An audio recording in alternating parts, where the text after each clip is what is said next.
Guys welcome to my mini వెళ్తాం కదా. ఏముందా ముందు రోజు వెళ్ళి అన్నీ ఒకేసారి ఉంటాయి. మామూలుగా ఇవ్వడానికి ఇంకా తెచ్చుకుంటే బ్లౌజ్ పీసులు ఇంకా బ్లౌజ్ అన్నీ తెచ్చుకుంటే సరిపోతాయి. అదే అంటున్నాను. అందుకే ఇంక అప్పుడు వెళ్దాం. మళ్ళీ అన్నీ కొనేసుకుంటే మళ్ళీ ఎలాగ వెళ్ళాలి కదా. పల్లికి అవి వేస్టే కదా. పెట్టుకోండి నువ్వు వస్తానన్నా కదా. అందుకే నేను ఎవరితో పెట్టి వెళ్ళను. నేను నీలాగే కథల్లో అన్ని తెమ్మంటాను లేక ఉండిపోతాను తప్ప నేను ఎక్కడికి వెళ్ళను. అది మన ఫ్యామిలీతో వెళ్తాను. వాళ్ళతో వెళ్తే రమ్మన్నా వెళ్ళను. సరే మనం రథం ముందు రోజు వెళ్తే సరిపోదు. ఎందుకంటే డేట్లో అవుతాం కదా. మళ్ళీ అదే అంటున్నాను. ఒకరోజు మా బ్లౌజ్ పీస్లు తర్వాత ఏంటమ్మా బ్యాంగిల్స్కి వెళ్దాం. తర్వాత ఫ్రూట్స్కి అవి వెళ్తే సరిపోతుంది. ఏం కావాలో అన్ని ఫ్రూట్ సామాన్లు పసుపు కుంకాలు అన్నీ కొనేసుకున్నాం అనుకో సరిపోతుంది కదా.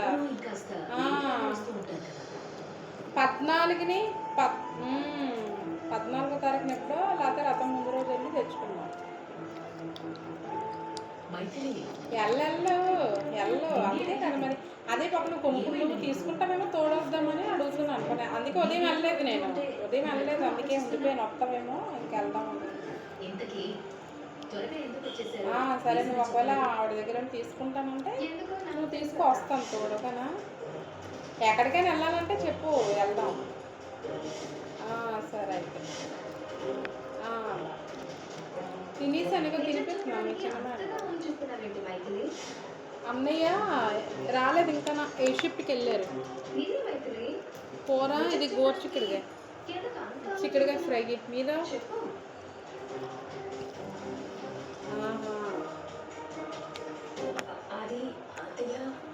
కూర తింటాడా.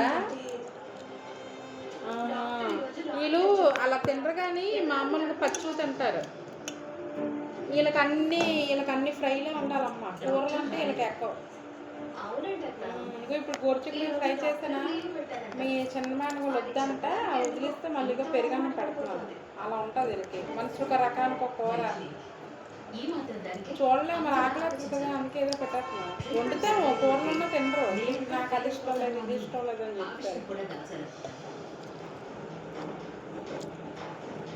వెళ్దాం ఎందుకు లేకపోతే మరి మనకి ఇది శ్రావణ మాసం అని లేకపోతే సండే బీచ్కి వెళ్దాం కదా.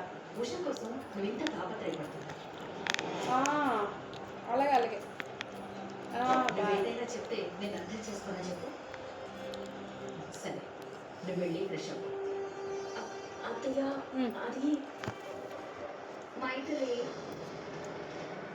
అత్త ఫ్రెష్ అవ్వని చెప్పింది కదా.